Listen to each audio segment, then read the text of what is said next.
Kasmina is the leader of an ancient, secret order of planeswalkers, a shadowy cabal with mysterious aims. She means to indoctrinate new planeswalkers in the ways of her order, all in an effort to prepare for a looming conflict that will dwarf the War of the Spark.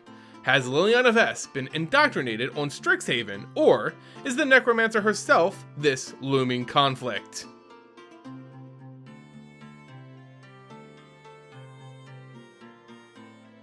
Hey everyone, Cybin here for the Ether Hub, bringing you another tabletop tale to tell. This time, it's all about speculation regarding why everyone's favorite mistress, our necromancer, has shown up on Strixhaven in disguise. She has infiltrated the school as one Professor Onyx because Black Mana and Professor Reanimate, or Dark Ritual, weren't convincing enough. In this video, we'll go over how Liliana may have gotten to this point of taking on a day job, and what it could ultimately mean for the Magic the Gathering story moving forward. Of course, if you're enjoying the content, make sure you hit that like button, subscribe, and check out our Patreon linked in the description below. Now, let's get back to the lore. As of the recording of this video, not a lot is known about Strixhaven. We only have access to a few spoilers, and we don't even know yet if White will finally be OP or at least get card draw. The future is still left to be written there. However, with what we do have, we know that two planeswalkers will be returning to Strixhaven, a potential native of this world in Kasmina, and Liliana Vess, of course, in guise of a professor named Onyx. And I just want to say, for those of you guys who watched my first video on the Strixhaven spoilers, I'm so sorry for butchering Kasmina's name. Yeah, that was my fault, and I'm sorry it made you cringe. Liliana Vess, in terms of the story, was left in a pretty vague spot following the events of War of the Spark. Liliana has always been one of the more morally gray characters in MTG, which speaks a lot to her popularity, as people, they really enjoy a good anti-hero. But still, she's done some seriously fudged up stuff just in their pursuit of personal power, and all that greed culminated in her essentially being enslaved by Nicol Bolas. Let's do a little recap on her story and how we got here. Of course, in War of the Spark, the god dragon Nicol Bolas was pursuing his own personal growth and attempting to suck the sparks out of every planeswalker he could trap on the plane of Ravnica. Using those sparks, he would reignite his boundless powers as a pre-mending planeswalker who, before the mending, could literally do anything they wanted. In that, Liliana was tied to Bolas because he had brokered the demonic deals Liliana took in order to gain all of that power that she currently wields in the story now. All that necromancy, that reanimation players love, and the endless youth and beauty that the fanboys crave, yeah, that all came from literal deals with the devil. Ultimately, Nicol Bolas was the main benefactor of these deals, writing in fine print that if Liliana's demons would die, that he would maintain exclusive control over her life and soul. So, on top of being a tyrant, Bolas is also a scummy lawyer, even more reasons to dislike the guy. Anyway, with Liliana killing her demons in an attempt to free herself, she unwittingly put herself under the control of Bolas. As such, Bolas used her in his campaign essentially as a general, leading his undead forces in his bid for godhood. Liliana hated this though, but loved her own life even more, went along with this plan for at least a few atrocities, and then finally caved and attempted to sacrifice herself to halt Bolas's ascension. Of course, this meant Bolas would kill her, but just before that pact was severed, a benevolent Gideon Jorah stepped in, ate that terminate, and Liliana went on to aid the heroes in Bolas's downfall. After that, things get a bit hazy. Liliana left Ravnica knowing that mostly everyone thought of her as Bolas's accomplice. Even the council on Ravnica following the war agreed that while the necromancer eventually did turn to their side, it was only after too many lives were lost. So they agreed to send a hunting party after Liliana to have her killed. This hunting party was led by Kaia and Tio. To make a long, not necessarily good story short, Liliana's life was spared by Kaia because she managed to explain her situation and how she actively tried to curb the slaughter as she waited for the perfect time to betray Bolas. This works, and Kaia decides to let Liliana live out her days in hiding on Dominaria, taking her beloved Chain Veil as proof of the kill back to the leaders on Ravnica, essentially giving Liliana a perfect means out. And that's where Liliana's story essentially ended. She was basically in self-exile, trying to understand herself better, learn about her true motives, desires, goals.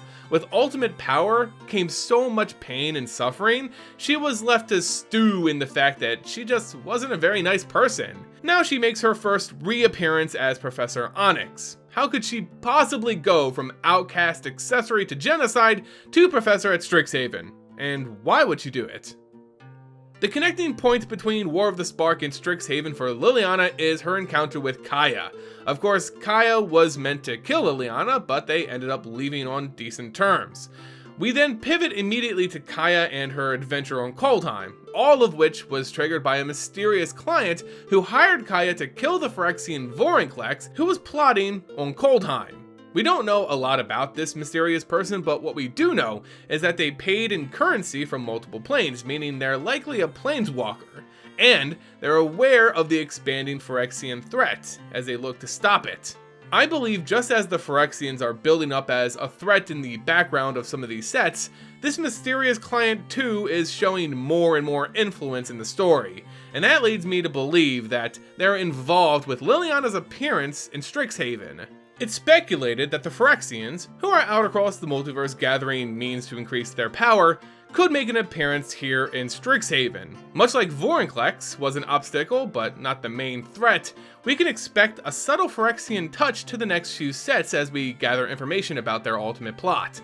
On Kaldheim, Vorinclex stole away a vial of sap that can give the drinker godlike powers. What could they be looking for in a school for mages that would prompt this mysterious client to hire Liliana to stop them? This is where we see another Planeswalker connecting to the story, the Enigma Sage, Kasmina. Kasmina was always speculated to be involved in this set, even upon Strixhaven's announcement, but going back to Kasmina's introduction, we learn a little bit more about her and this possible school's purpose. It's said that Kasmina is the leader of a shadowy organization that finds young Planeswalkers whose sparks have not yet ignited.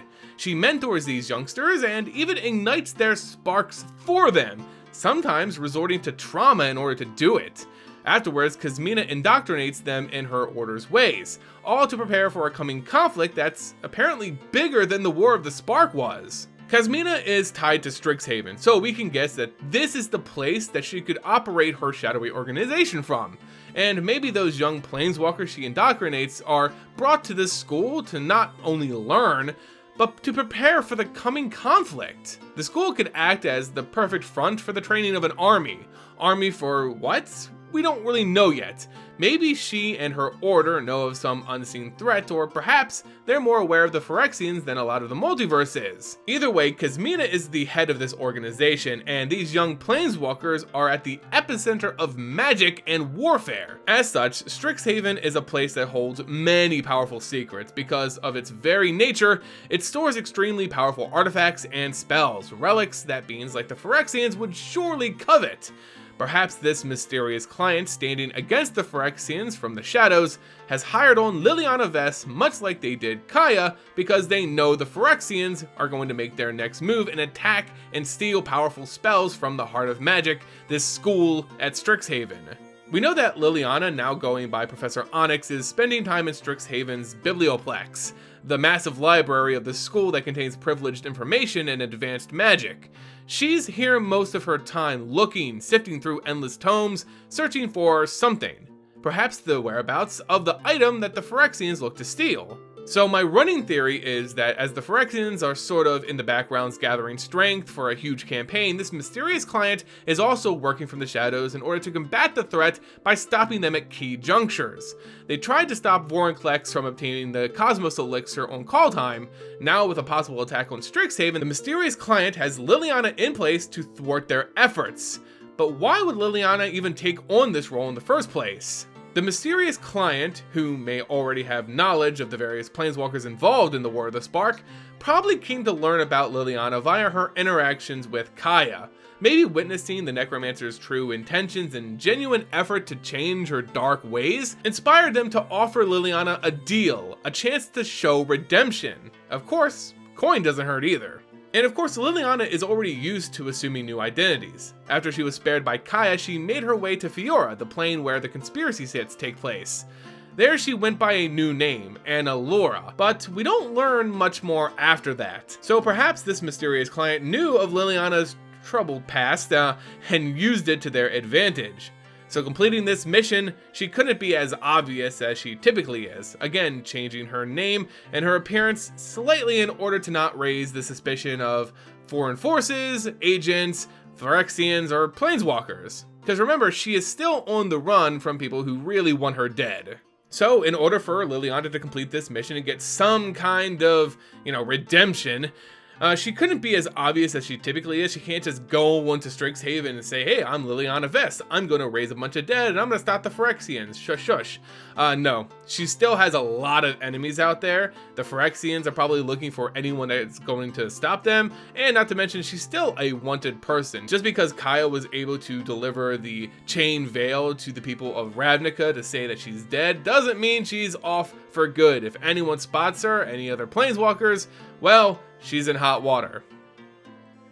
So let's recap. Strixhaven is a school used by Kasmina to indoctrinate and prepare young Planeswalkers for a coming conflict. As such, it's a place that holds powerful spells and artifacts. It's these antiquities that pique the interest of the Phyrexians, sending agents, possibly Jin-Gitaxias, to recover them for their cause. The same mysterious client who hired on Kaia to stop the Phyrexians on Coldheim reaches out to Liliana Vess to plant her on Strixhaven to disrupt their plans there. Liliana agrees, taking on a new name because she's a wanted criminal, all in an effort to feel a little bit better about the whole genocide thing. It's all part of her redemption arc. So yeah, that's what I'm thinking in terms of a possible motive for what Liliana is involved with in Strixhaven's story. But remember, this is all speculation. What I want to see is the evolution of Kasmina in this story and this massive conflict her order is preparing for. Could it really just be the Phyrexians, or is there something else that we're unfamiliar with? And who is this mysterious client reaching out to all of these War of the Spark Planeswalkers? Maybe it's Kasmina herself, drumming up support. Either way, Liliana is there likely for one purpose, to halt any Phyrexian activity that may take place. But still, there's a lot to be uncovered, especially as spoilers start arriving.